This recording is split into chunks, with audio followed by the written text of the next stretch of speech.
Por que monarquia? Ah.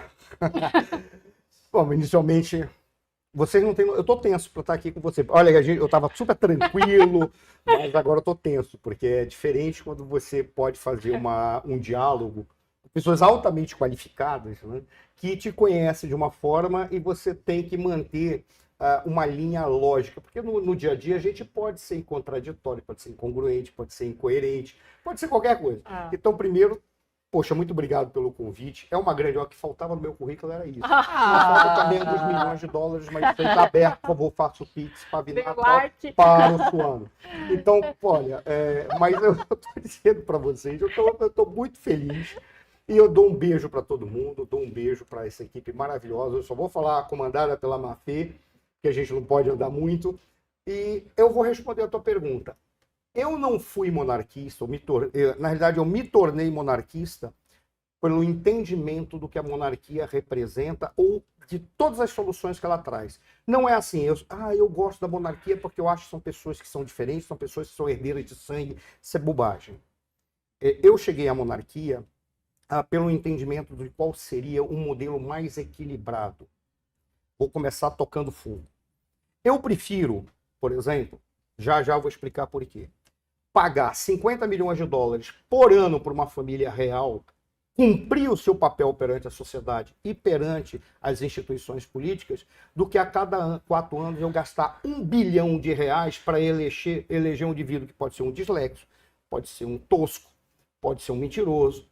Não estou citando ninguém, pelo amor de Deus. Pode ser um alcoólatra ou um alcoolista. Hoje não existe o termo alcoólatra, né? Alcoolista. Pode ser um indivíduo desnorteado. Então, a cada 4 anos, eu elejo um indivíduo que vai representar o povo e buscar um equilíbrio entre os poderes do Estado. Mas, na realidade, esse cara está mais preocupado com a sua condição política, com a sua continuidade política, com o poder propriamente dito. E a cada 4 anos, quando esse indivíduo for substituído, aquilo que nós gastaríamos com uma família real por ano, nós gastamos com cada família presidencial que resta. Não é muito, mas para mim, o muito e o pouco não diz respeito à quantidade, diz respeito para que serve essa porcaria, para que isso foi usado. Ora, se você coloca uma família real que está preparada para assumir a chefia do Estado, não é do governo, é muito mais barato em termos econômicos. Começo tocando fogo por aí. E o governo seria parlamentarista? Aí por isso que eu cheguei à monarquia a partir do respeito pelo parlamentarismo. Por uma razão muito simples. O poder pertence ao povo. Não à toa que quando você fala de regime político, você fala de um regime político, é democracia. Kratos é poder. Mas esse povo que tem o poder, ele tem o direito de governar?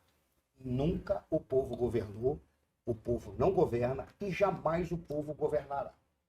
Por qual razão? Porque o governo é formular políticas públicas, definir um processo de equilíbrio da sociedade. E para isso você não pode fazer com o povo inteiro. São representantes, pedaços do povo que vão fazer. Ok? Se é um pedaço do povo, daí monarquia, poliarquia, arqué não é Kratos, não é poder. Arqué é um princípio constitutivo de alguma coisa, razão pela qual o governa. Do grego é isso.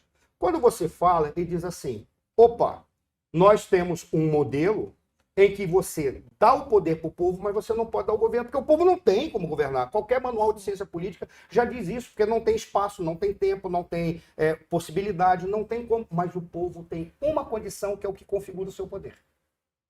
Controlar as ações daquele que o governa. Participar de alguma maneira da formulação dessas políticas públicas. Colocar o seu empregado, que é o governante, no seu devido lugar. Que é saber que ele deve governar, administrar, fazer as políticas públicas para o povo, submetido ao poder que o povo tem de retirá-lo do ali, se necessário. Onde entra a democracia? Onde entra a monarquia? A monarquia vai entrar no seguinte sentido. Quando você tem um processo que sai do Estado moderno, o Estado moderno era um grande feudo.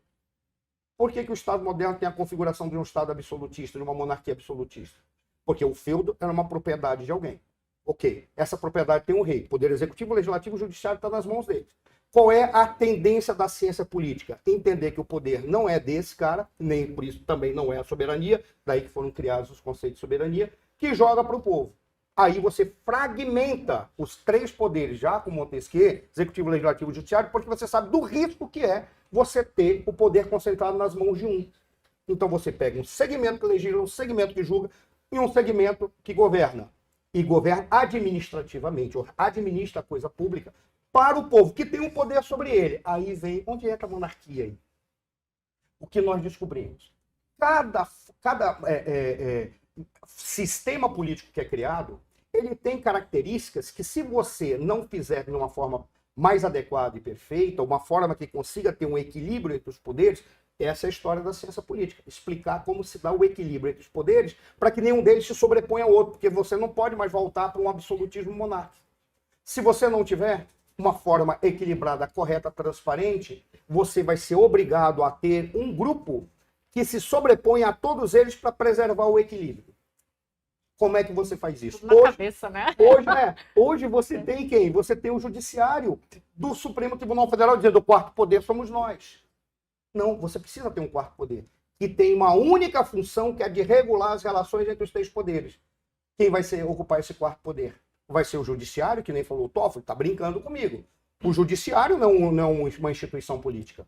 Uma instituição jurídica com algumas relés, assim, de parte política. Você, então, defende a volta da monarquia no Brasil? Eu defendo a reinstauração da monarquia no Brasil. Mas como que você faz pessoas? Com a mesma família real que nós temos aí. Mas o detalhe... Aquele príncipe que está por aí? Só para concluir, porque está a respeito da monarquia. Onde entraria a monarquia? Ela entraria com um papel exclusivo de quarto poder para regular as relações entre os três poderes. Nós jamais viveríamos o que nós estamos vivendo agora se não tivéssemos um quarto poder com um rei que diria o seguinte: que palhaçada é essa que está acontecendo no nosso judiciário? Por que o STF está se sobrepondo aos demais poderes? Então, ele simplesmente retiraria, barraria e poderia ele, pelo poder que lhe é dado, excluir determinados ministros. Você acha que o rei da Espanha se acovardou? Se acovardou. O pai dele era um rei correto, com força suficiente, e a Espanha só é o que é hoje porque tem uma monarquia, porque a Espanha ia se fragmentar logo depois que ela saiu do seu regime autoritário. E olha que coisa curiosa, a monarquia não tem nada a ver com regime autoritário. Exato. Monarquia tem a ver com forma de governo, que quem assume o poder de representante, chefe de Estado. No caso, se nós tivéssemos um quarto poder aqui, e não pode jamais dar para o executivo. Não pode ser o quarto poder no executivo, nem no legislativo, nem no judiciário. Tem que ter um quarto poder para regular as relações. Qual foi a deturpação que nós vivemos no Brasil? Imaginávamos que esse quarto poder poderia ser dado para as Forças Armadas, mas as Forças Armadas é uma instituição de Estado e não é uma instituição política. Se nós tivéssemos o rei, não teria acontecido tudo o que está acontecendo no Brasil. Então, mas aí volta a questão da Daisy. Seria o Orleans Bragança? Nós temos uma família que é herdeira dos merovingios. O sangue percorre o Sacro Império Romano Germânico, o Império Austro-Húngaro, a família inglesa, a família grega, a família francesa, a família portuguesa, a família espanhola. Onde que entra a jogada aí? Imagina um cara que é o nosso representante de Estado, que não vai governar, não vai legislar, não vai julgar, mas vai apenas observar as relações entre os poderes, mas que pode representar. Aí seria um papel, ao invés de ter um avião que toda hora muda para... Não, preciso dormir melhor, compra um outro avião. Não, preciso de para um hotel de 700 milhões de reais. Não precisa disso, sabe como é que ele faria? Ele dá 2 telefonemas. Seria o Orleans e Bragança. Ele dá 2 telefonemas, ele liga para o primo dele ele recebe no castelo. Ele vai e viaja.